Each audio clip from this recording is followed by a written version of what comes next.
बिस्मिल्लाहिर्रहमानिर्रहीम। अस्सलाम वालेकुम dear student, you are watching my channel Nadeem Qadir. Mathematics में एनईडी टेस्ट के पास 25 ईयर्स के क्वेश्चंस हम आपको करा रहे थे। उसका कोनिक सेक्शन कंप्लीट करने की कोशिश करें। Circle, parabola, ellipse, hyperbola. Part 1 में हमने सर्कल, पैराबोला, एलिप्स को कवर किया। पार्ट 2 में हाइपरबोला और tangent, equation of tangent and normal की मालूम करते हैं। बेटा, अगर आप मेरे इस चैनल के प्लेलिस्ट में जाएं तो ई-कैट प्रिपरेशन के नाम से प्लेलिस्ट मौजूद है। उसमें हाइपरबोला का अलग मैंने पोर्शन लेक्चर रिकॉर्ड किए हैं, डिटेल में एलिप्स के अलग लेक्चर रिकॉर्ड किए हैं, तो वहाँ पे आप चेक कर सकते हैं। वहाँ से आप जो है एक एक टॉपिक को डिटेल में पढ़ सकते हैं। यहाँ पे हम कलेक्शन करा रहे हैं एनईडी टेस्ट के लिए। अब हाइपरबोला से मुतालिक थोड़ी बहुत डिस्कशन हम जो है वो बेसिक बातें रिवाइज करते हैं और फिर आगे बढ़ते हैं। ये हाइपरबोला की शेप आपने पढ़ी है। ये standard equation of hyperbola, centre इसका ओरिजिन पे है। ये पूरी लाइन ट्रांसवर्स एक्सिस कहलाती है। इन पॉइंट पर हमने क्या बनाया, रेक्टेंगल बनाया, दो लाइन ड्रॉ कर दी। इन लाइंस को एसिम्पटोट्स का नाम देते हैं। इस पॉइंट को लेकर हमने एक ग्राफ बना दिया जो आगे जाकर इसके साथ पैरेलल है ना। आगे इस पॉइंट को लेकर आगे बढ़ा दिया जो इसके साथ पैरेलल है। ये दोनों कर्व हाइपरबोलिक शेप कहलाएंगी। ये इनके फोकस, ये पूरी लाइन, इसको ट्रांसफर एक्सिस का नाम देते हैं। ये सेंटर ऑफ द हाइपरबोला है। ये वाला पॉइंट फोकस है, ये वाला पॉइंट फोकस है। दो फोकस होंगे और ये दो पॉइंट वर्टिसेस होंगे। एक लाइन जो यहाँ पे ड्रॉ की जाती है लेटस रेक्टम हो जाएगा ये, सही। वर्टेक्स से लेकर सेंटर से लेकर यहाँ तक का फासला ए के बराबर होता है। सेंटर से फोकस तक का फासला सी के बराबर होता है। जो ब्लॉक बनाया है, एक डिस्टेंस ए है तो दूसरा डिस्टेंस बी होगा। तो centre at origin transfer axis along axis, तो उसका फार्मूला होता है X square upon A square minus Y square upon B square equal to 1। यहाँ सेंटर के कोऑर्डिनेट 0 0, वर्टिसेस के कोऑर्डिनेट, चूँकि ये वाला वर्टेक्स अलॉन्ग एक्स एक्सिस है तो प्लस माइनस ए कॉमा 0 हो जाएंगे। फोसाई के कोऑर्डिनेट, बच्चों फोसाई भी आपको अलॉन्ग एक्स एक्सिस मिलेगा, प्लस माइनस सी कॉमा 0 के बराबर आएगा। ये पूरी लाइन लेटस रेक्टम, इसकी वैल्यू एलिप्स के बराबर होती है 2b स्क्वायर अपॉन ए के बराबर इसकी लेंथ हो जाएगी। रिलेशन, यहाँ जो है वो हम रिलेशन पढ़ते हैं ए बी सी में। रिलेशन b स्क्वायर बराबर होगा सी स्क्वायर माइनस ए स्क्वायर। सी ए किया हुआ है हाइपरबोला ने, चार्टेड अकाउंटेंट है, ये रिलेशन है। एसेंट्रिसिटी का फार्मूला c अपॉन ए होता है और ये हमेशा ग्रेटर देन 1 मिला करती है। डायरेक्ट्रिक्स की इक्वेशन, अलॉन्ग एक्स एक्सिस है तो x बराबर होगा प्लस माइनस ए ओवर ई के बराबर होगा। ये आपके पास डायरेक्ट्रिक्स की इक्वेशन, ठीक है। फिर देखें एक दूसरा हाइपरबोला पढ़ते हैं जो इसके साथ कंपेयर करते हैं। सेंटर ओरिजिन पे ये हमने ब्लॉक बनाया और इस पॉइंट पर रहते हुए along Y axis curve plot कर दिया गया। अलॉन्ग वाई एक्सिस रहते हुए कर्व प्लॉट कर दिया गया। इन दोनों कर्व को कंबाइंड तौर पर हाइपरबोलिक कर्व का नाम देंगे। सेंटर से कुछ फासले पर फोकस, यहाँ पर भी फोकस, ये लाइन लेटस रेक्टम, ये लाइन लेटस रेक्टम। यहाँ इक्वेशन क्या होगी, अलॉन्ग वाई एक्सिस है तो वाई स्क्वायर अपॉन ए square minus x square upon B square 1। Hyperbola में ए और बी को फिक्स कर दिए गए हैं। पहला मेंबर हमेशा ए स्क्वायर पढ़ेंगे, दूसरा मेंबर बी स्क्वायर पढ़ेंगे। यहाँ कोई छोटा बड़ा नहीं होता, ए बी के बराबर भी हो सकता है, ए बी के बराबर भी हो सकता है, ए बी के ग्रेटर भी हो सकता है, लेसर भी हो सकता है, लेकिन पहला मेंबर हमेशा ए होगा। एक्स पॉजिटिव है, transfer axis along x axis होगी। वाई पॉजिटिव है, ट्रांसफर एक्सिस वाई एक्सिस होगी। अब बताएं सेंटर ओरिजिन पे वाई एक्सिस पे वर्टिसेस मिलेंगे 0 प्लस माइनस ए, वाई एक्सिस पर फोसाई मिलेंगे 0 प्लस माइनस सी। लेटस रेक्टम की लेंथ 2b स्क्वायर अपॉन ए आ जाएगी। यहाँ पर भी बेटा रिलेशन आपको मिलेगा सी ए वाला रिलेशन, सी स्क्वायर माइनस ए स्क्वायर। ई का फार्मूला सी अपॉन ए। चूँकि ट्रांसफ़र एक्सिस वाई एक्सिस पर है तो वाई बराबर होगा प्लस माइनस ए अपॉन ई के बराबर होता है। एक और रिलेशन होता है हमारे पास बी स्क्वायर बराबर ए स्क्वायर ई स्क्वायर माइनस 1 के। तो ये हाइपरबोला का इंट्रोडक्शन आपने पढ़ लिया। अब हम हाइपरबोला से मुतालिक फर्दर क्वेश्चन कराते हैं। तो ये आपके पास क्वेश्चन है, इसमें आपके कहा गया है इसेंट्रिसिटी ऑफ रेक्टेंगुलर हाइपरबोला। ये एनईटी के पास पेपर का बना हुआ सवाल है। रेक्टेंगुलर हाइपरबोला एक ऐसा हाइपरबोला जिसमें ए और बी बराबर होते हैं। ये रेक्टेंगुलर हाइपरबोला, इसकी इसेंट्रिसिटी मालूम करनी है। एक तो याद रखने वाली बात है, इसकी इसेंट्रिसिटी √2 के बराबर होती है। नहीं याद तो ये रिलेशन आपने पढ़ा है बी स्क्वायर ए स्क्वायर ई स्क्वायर माइनस 1। ए और बी बराबर होते हैं तो ये ए स्क्वायर ई स्क्वायर माइनस 1 ये कैंसिल होके 1 आ जाएगा। ई स्क्वायर माइनस 1 इसको इधर शिफ्ट कर देंगे 2, ई स्क्वायर आ जाएगा √2। तो इसेंट्रिसिटी जो है वो √2 के बराबर होती है एक रेक्टेंगुलर हाइपरबोला के लिए। अब कहा जा रहा है रेक्टेंगुलर हाइपरबोला की इक्वेशन मालूम करनी है। मतलब रेक्टेंगुलर हाइपरबोला के माने ए और बी बराबर होते हैं और वर्टिसेस से कोऑर्डिनेट ये गिवन है। ठीक है, चलें हम इसको मान लेते हैं। एक्स स्क्वायर 4 से डिवाइड कर देंगे, Y square upon 4 is equal to 1। Along x axis है ए स्क्वायर, पहला मेंबर ए स्क्वायर की वैल्यू 4, ए की वैल्यू आ जाएगी 2 के बराबर। अलॉन्ग एक्स एक्सिस होने की वजह से वर्टिसेस भी एक्स एक्सिस पर मिलेंगे, प्लस माइनस a, 0। a, 0 का मतलब 2, 0। क्या वर्टिसेस 2, 0 हैं? नहीं। दूसरा ऑप्शन ले लेते हैं हम, एक्स स्क्वायर माइनस का Y square is equal to 8। 8 से डिवाइड कर दें, X square upon 8 Y square upon 8 is equal to 1। ये हाइपरबोला की इक्वेशन है। यहाँ ए स्क्वायर बी स्क्वायर दोनों बराबर है। ए स्क्वायर 8 के बराबर, ए की वैल्यू √8, √ का मतलब 2 √2। अलॉन्ग एक्स एक्सिस है तो वर्टिसेस के कोऑर्डिनेट प्लस माइनस a, 0। ए की वैल्यू प्लस माइनस 2 √2, 0। ये वर्टिसेस, क्या यही वर्टिसेस गिवन है? बिल्कुल ये वर्टिसेस गिवन है। तो ये ऑप्शन जो है वो करेक्ट ऑप्शन होगा। ठीक है, आगे बढ़ते हैं। एजम्पटोड्स, ये जो हमारे पास एलिप्स हम बनाते हाइपरबोला बनाते हैं तो ये जो लाइन है जो रेक्टेंगल से पास हो रही हैं, इन लाइंस को क्या कहते हैं? एजम्पटोड्स का नाम देते हैं। बास बच्चे इसको एजम्पटोड्स भी पढ़ते हैं। बहरहाल इसका फार्मूला होता है अलॉन्ग एक्स एक्सिस होने की वजह से plus minus b upon a x के बराबर होता है। अब ये 144 से डिवाइड कर देंगे, एक्स स्क्वायर अपॉन 16 आ जाएगा, y square upon 9 is equal to 1। X positive है, transverse axis along x axis मिलेगी। ए स्क्वायर की वैल्यू 16 आ गई, बी स्क्वायर की वैल्यू 9 आ जाएगी। एजम्पटोड्स का फार्मूला बताया y plus minus b upon a x, ये वाला डिस्टेंस ए, ये वाला डिस्टेंस बी। तो बेटा वाई की वैल्यू आएगी प्लस माइनस, बी क्या है हमारे पास 3 है, ए क्या है 4, तो y equal to plus minus 3 upon a x. ये इसका जो है फार्मूला हासिल हो जाएगा। आई होप ये क्लियर है।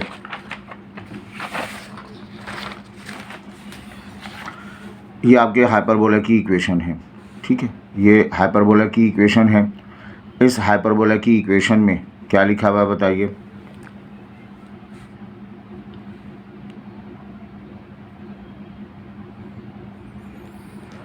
Y square upon 9 minus x square upon 16 is equal to 1। Along Y axis हो जाएगी। आपको फोसाई भी वाई एक्सिस पर मिलेंगे, 0 प्लस माइनस सी के साथ मिल जाएंगे। कंपेयर किया जाए तो कंपेयर करेंगे हम वाई स्क्वायर अपॉन ए स्क्वायर से, minus x square upon B square is equal to 1 से कंपेयर करेंगे। ए स्क्वायर की वैल्यू मिलेगी 9, बी स्क्वायर मिलेगा 16 और इनका एडिशन सी स्क्वायर होगा, दैट इज़ 25 के बराबर होगा। ठीक है। अच्छा, अब आइए फोसाई के कोऑर्डिनेट हमने डिसाइड किए 0 प्लस माइनस सी की वैल्यू 5। तो ये ऑप्शन जो है वो हमारा करेक्ट आंसर होगा 0 प्लस माइनस 5 के साथ। ठीक है बेटा, और बढ़ते हैं आगे। ये एक्सप्रेशन लिखा हुआ है, discuss the distance between foci of hyperbola. Hyperbola का एक फोकस है, दूसरा फोकस है, एक फोकस f1, एक फोकस f2, इनके दरमियान डिस्टेंस मालूम करना है, वो 2c के बराबर होता है। 7 4 28 डिवाइड कर देंगे 28 के साथ, तो वाई स्क्वायर इधर 28 से डिवाइड करेंगे, 7 4 एक्स स्क्वायर, इसको 28 से डिवाइड करेंगे 7 इज़ इक्वल टू 1 आ जाएगा। ये हाइपरबोला की इक्वेशन आ गई। कंपेयर करेंगे हम Y square upon A square, X square upon B square is equal to 1। तो बच्चों ए स्क्वायर की वैल्यू 4 आ गई, बी स्क्वायर की वैल्यू 7 आ गई। अगर एलिप्स होता तो हम सब्ट्रैक्ट करते, हाइपरबोला है तो ऐड कर देंगे, सी स्क्वायर बराबर हो जाएगा 11 के। और डिस्टेंस बिटवीन फोसाई के दरमियान डिस्टेंस 2c के बराबर है। ये 2 रहेगा, c की वैल्यू √11, तो 2√11 जो है हमारा इसका परफेक्ट आंसर होगा। क्लियर है बात ये हमारे पास हाइपरबोला के सवालात कंप्लीट हो गए। अब हम आपको जो है वो कराते हैं, एक नया टॉपिक है, उसका नाम है टेंजेंट लाइन। तो ये आसान सी बात है, आप पढ़ चुके कई मरतबा। बेटा कोई भी कर्व आपके पास हो, ये y equal to F of X, ये कर्व आपके पास, ये कर्व सर्किल भी, पैराबोला भी, हाइपरबोला भी, कुछ भी हो सकता है। इस कर्व के ऊपर एक पॉइंट ले लिया जाए, x1 y1 एक पॉइंट ले लिया जाए जो इस कर्व पर मौजूद है। एक लाइन ड्रॉ की जाए जो इसको जस्ट टच कर रही हो। बेटा इस लाइन को क्या कहते हैं? टेंजेंट लाइन का नाम देते हैं। हर लाइन का स्लोप होता है, इस टेंजेंट लाइन का स्लोप मालूम करना है। कर्व की इक्वेशन को डिफरेंशिएट कर दें, ये वाला पॉइंट रिप्लेस कर दें, तो स्लोप ऑफ लाइन निकल आएगा। स्लोप ऑफ लाइन को और हम क्या कहते हैं? ग्रेडियंट ऑफ लाइन का नाम भी देते हैं। स्लोप ऑफ लाइन को और क्या कह सकते हैं हम? ग्रेडियंट ऑफ लाइन का नाम भी देते हैं। सही है बात ये? अच्छा, और देखें, अब ये जो हमारे पास लाइन है, टेंजेंट लाइन है, इस टेंजेंट लाइन की इक्वेशन मालूम करनी है। हमें स्लोप तो मिल गया, पॉइंट भी पता है x1 y1, तो इसकी इक्वेशन मालूम करने का formula y minus y1 m times x minus x1 के बराबर होता है। सही। अब ये जो हमारे पास कर्व है, इस कर्व के ऊपर पॉइंट है, ये लाइन टेंजेंट लाइन है, उसके स्लोप को m कहा गया। क्या किया जाए? एक लाइन ड्रॉ की जाए, एक ऐसी लाइन ड्रॉ की जाए जो इसके ऊपर परपेंडिकुलर हो। बेटा इस लाइन को नाम देते हैं, नॉर्मल लाइन का नाम देते हैं, और इस नॉर्मल लाइन का स्लोप जो है वो m डैश, चूँकि परपेंडिकुलर है, परपेंडिकुलर होने की वजह से इसका equation y minus y1 m dash x minus x1 हो जाएगा। और ये जो m डैश है, इस m डैश को हम क्या लिख सकते हैं? -1 upon m, x minus x1। तो ये 3 फार्मूले आपने याद रखने हैं, टेंजेंट लाइन का स्लोप, टेंजेंट लाइन की इक्वेशन और टेंजेंट लाइन का जो है वो नॉर्मल लाइन की इक्वेशन। इस बेस पर हमने कलेक्शन की है, ये कलेक्शन आपको कराते हैं। पहले ये length of tangent drawn from the, ये मैं सवाल अभी थोड़ी देर में कराता हूँ, ये वाला सवाल देखिएगा। Equation of tangent, tangent line की इक्वेशन मालूम करनी है। एक हाइपरबोला पर टेंजेंट लाइन ड्रॉ की गई, इस पॉइंट पर हम एक कर्व बना लेते हैं, हाइपरबोला कह लें। इस पर एक पॉइंट है √2, 1, इस पर एक लाइन ड्रॉ की गई है, टेंजेंट लाइन ड्रॉ की गई है। उस टेंजेंट लाइन की इक्वेशन मालूम करनी है। ठीक है, ये चारों इक्वेशन गिवन है। तो टेंजेंट लाइन की इक्वेशन मालूम करने के लिए पहले स्लोप मालूम करेंगे, मतलब डेरिवेटिव की मदद से मालूम करेंगे। इसको डिफरेंशिएट कर लेंगे 4x, इसका derivative 6y, dy upon dx 0।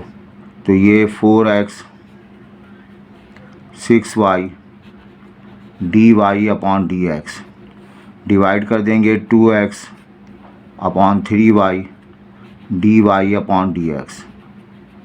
इसका पॉइंट पुट कर देते हैं √2, 1, x की जगह √2, y की जगह 1 रिप्लेस कर देंगे, तो ये स्लोप निकल आएगा 2√2 अपॉन 3, ये स्लोप निकल आया। अब चेक कर लें चारों में ये वाला स्लोप किसी के बराबर है। स्लोप का फार्मूला क्या होता है? Minus coefficient of x coefficient of y। Coefficient of x 2√2, coefficient of y, तो ये वाले इक्वेशन जो है वो इक्वेशन ऑफ टेंजेंट लाइन है। इसका स्लोप जो है वो minus coefficient of x coefficient of y, इसका स्लोप जो है हम निकालें minus coefficient of x 2√2, coefficient of y -3 से मैच कर रहा है। दूसरी बात, ये इक्वेशन है, ये वाला पॉइंट इसको सेटिस्फाई भी करेगा। ये लिखा हुआ है 2√2x -3y, मेरा दावा है ये नॉर्मल लाइन की इक्वेशन, टेंजेंट लाइन की इक्वेशन है, और टेंजेंट लाइन इस पॉइंट से पास भी हो रहा है, तो ये पॉइंट इसको सेटिस्फाई भी करेगा। √2 4 हो जाएगा, 4 - 3 1 = 1, वेरीफाई भी कर रहा है। तो बहुत सारे तरीके हैं। एक और तरीका, नॉर्मल तरीका, स्लोप मिल गया, पॉइंट पता है, पॉइंट स्लोप हम लगा दें। तो सबसे बेस्ट तरीका ये है कि आप डिफ्रेंशिएट करके स्लोप निकालें, चेक कर लें स्लोप किससे मैच कर रहा है, वही आपका जवाब हो जाएगा। बेटा यहाँ पे कहा गया कर्व की इक्वेशन गिवन है, find the tangent at the point.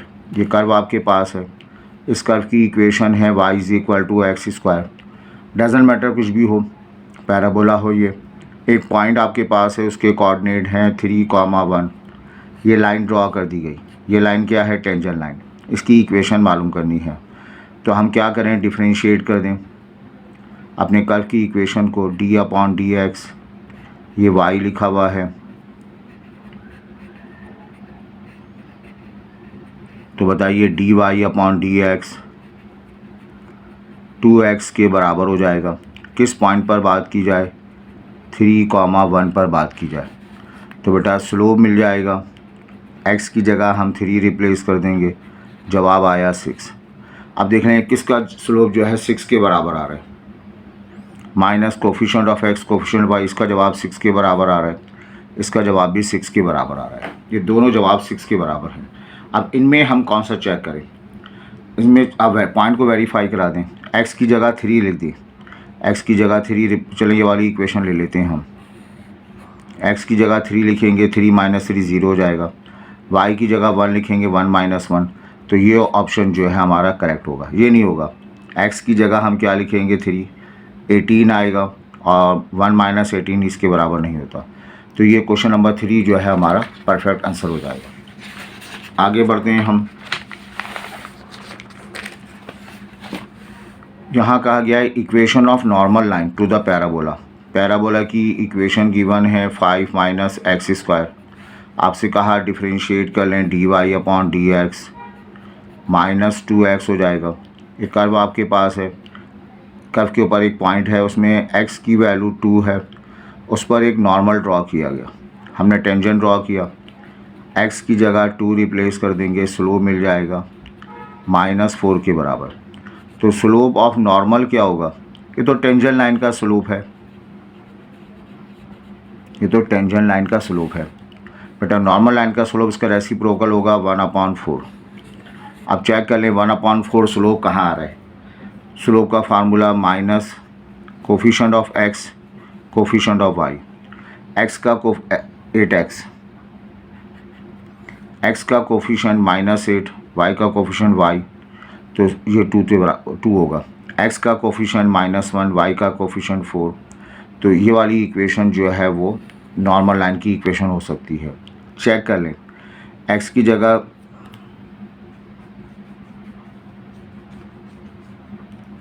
ये वाला स्लोप नहीं हो सकता, क्योंकि इसका जवाब माइनस में आएगा, तो ये जवाब जो है हमारा परफेक्ट आंसर हो सकता है 4y - x = 2 के बराबर।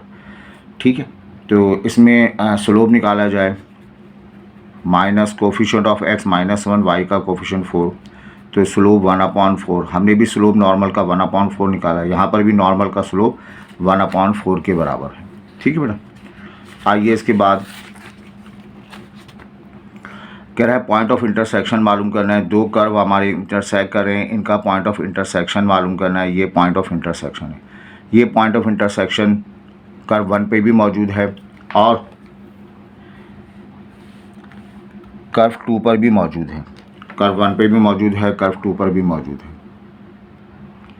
ठीक है, तो आप क्या करें, कोई एक इन दोनों को कंपेयर कर लें। अगर हम एक्स स्क्वायर इसके बराबर है तो 4 माइनस वाई, एक्स स्क्वायर इसके बराबर, एक्स स्क्वायर इसके बराबर 4 प्लस वाई, तो ये हो जाएगा 4 minus 4 Y plus Y, 0 2 Y, 0 is equal to Y. Y की वैल्यू 0 के बराबर होगी।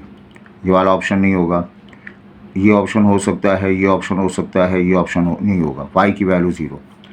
अब ये वाला ऑप्शन है या नहीं, ये पॉइंट ऑफ इंटरसेक्शन है, इसको भी सेटिस्फाई करेगा, इसको भी सेटिस्फाई करेगा।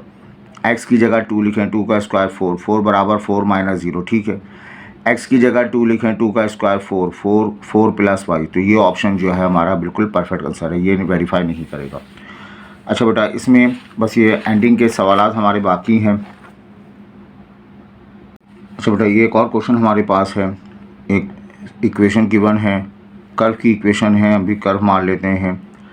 कर्व एक पर्टिकुलर पॉइंट 3,1 से पास हो रहा है, टेंजेंट ड्रॉ किया गया, उस टेंजेंट की इक्वेशन बतानी है। तो हमने बताया इस कर्व की इक्वेशन को हम डिफरेंशिएट करके स्लोप निकाल लेंगे, d/dx 0 के साथ, X square Y square minus 2x 4y plus 13, इसका डेरिवेटिव 2x, इसका डेरिवेटिव 2y, साथ में dy/dx, ये माइनस का 2 4 dy/dx, 13 का डेरिवेटिव 0। अब एक्स वाई की जगह हम क्या लिखेंगे, 3,1, एक्स की जगह 3 लिखेंगे 6, वाई की जगह 1 लिखेंगे, dy/dx minus 2 4 dy/dx is equal to 0। 6 में से 2 गया 4, 4 उधर शिफ्ट करेंगे माइनस 4 होगा, ये होगा 6 dy/dx आ जाएगा। तो बेटा ये माइनस का 2/3 स्लोप ऑफ टेंजेंट लाइन निकल आएगा। अब जितनी भी ऑप्शन है इसमें माइनस 2/3, इसका स्लोप पॉजिटिव होगा तो ये छोड़ दें, इसका स्लोप पॉजिटिव होगा छोड़ दें, इन दोनों का स्लोप लेंगे। इन दोनों में इसका पहली लाइन का स्लोप हम ले लेते हैं। स्लोप का formula minus coefficient of X coefficient of Y, X का कोफिशिएंट 2, वाई का कोफिशिएंट 3, इसका स्लोप भी वही आएगा। अच्छा, इस वाली लाइन को अगर हम कंसीडर करते हैं तो पहली कंडीशन तो ये वेरीफाई कर रहा है स्लोप इसके बराबर है। लाइन जो है इस पॉइंट से पास भी हो रही है 3,1, एक्स की जगह 3 रिप्लेस कर दें 6, वाई की जगह 1 3 माइनस 9, तो ये सेटिस्फाई भी कर रहा है। तो नो डाउट 100% चांस है कि ये जो है वो इसका आंसर है स्लोप का। ठीक है बेटा, और देखें बस एंडिंग पर है हमारा ये टॉपिक। इसी तरह से कर्व की इक्वेशन है बेटा, ये आप अटैम्प्ट कर लीजिएगा, डिफरेंशिएट करिएगा, और जो है इसमें कोई पॉइंट की मिसिंग है, ये कोई पॉइंट यहाँ पे दिया जाता है, वो पॉइंट आपको नहीं दिया हुआ, तो इस सवाल को ड्रॉप कर दें। समझ में आ गई बात आपको, डिफरेंशिएट करके पॉइंट रिप्लेस करके हम काम कर लेते थे। अब आइए यहाँ पर ग्रेडियन का लफ्ज़ बहुत कम इस्तेमाल होता है, कंफ्यूज करता है। याद रखिएगा, ग्रेडियन का मतलब स्लोप मालूम करना है, मतलब टेंजेंट लाइन का स्लोप मालूम करना है। स्लोप ऑफ टेंजेंट लाइन का टेंजेंट लाइन का ग्रेडियंट होता है इस पर्टिकुलर पॉइंट पे। कर्व आपको है, इस पर एक पॉइंट है 1,2, इस पर क्या ड्रॉ किया, टेंजेंट ड्रॉ किया गया, उस टेंजेंट का ग्रेडियंट मालूम करना है। तो आप डिफरेंशिएट कर लें, d/dx X square Y square 3x minus 6y plus 9 equal to, differentiate करेंगे 0, बेटा 2x 2y dy/dx, 3x का डेरिवेटिव 3, 6y का डेरिवेटिव dy/dx, कांस्टेंट 0 आ जाएगा। एक्स वाई की जगह 1 2 रिप्लेस कर दें, एक्स की जगह 1 रिप्लेस करेंगे, वाई की जगह 2 रिप्लेस करेंगे तो D Y upon D X plus of 3 minus का 6 D Y upon D X equal to 0। 2 3 5 5 वहाँ जाके माइनस का 5 होगा। 4 6 minus 2 D Y upon D X हो जाएगा। माइनस से minus cancel, D Y upon D X या आ जाएगा 5 अपॉन 2 और यही स्लोप ऑफ टेंजेंट को रिप्रेजेंट करेगा। सही, इसका रिज़ल्ट 5 अपॉन 2 आ जाएगा कहीं, तो ऑप्शन में कहीं मिस्टेक है, तो ये ग्रेडियंट कहलाएगा 5/2 के बराबर। ठीक, अल्हम्दुलिल्लाह ये हमारा जो है पोर्शन कंप्लीट हुआ और उम्मीद है कोनिक सेक्शन आपको इन 2 लेक्चर में समझ में आया होगा। हमने कोशिश की है, थोड़ी ट्रिक्स भी बता दी आपको, और सारे क्वेश्चंस ये पास्ट 25 ईयर्स एनईडी का कलेक्शन है। तो इंशाल्लाह आप जब टेस्ट में अपीयर होंगे तो इसके बहुत सारे क्वेश्चंस आपको मिल जाएंगे। और लास्ट ईयर जो टेस्ट हुआ उसमें मेरे बेटे का एक्सपीरियंस रहा, उसने वो अपीयर हुआ और कोनिक सेक्शन के सवाल जो है वो 6-7 क्वेश्चन ज़रूर जो है आउट ऑफ 25 पूछे जाते हैं। तो आप इनकी प्रैक्टिस करें, इंशाल्लाह इसी में से जो है कुछ क्वेश्चन लग जाएंगे। और डिटेल में आपको काम करना है तो हमारी प्लेलिस्ट में जाकर पैराबोला का अलग टॉपिक, सर्किल का अलग टॉपिक है, एलिप्स का अलग है, हाइपरबोला का अलग है, टेंजेंट नॉर्मल का अलग टॉपिक मौजूद हैं। उनकी वीडियो आप सुन सकते हैं, आपको जो है काफ़ी ग्रिप हासिल होगी। दुआ है अल्लाह आपको कामयाब करे। अल्लाह हाफिज़।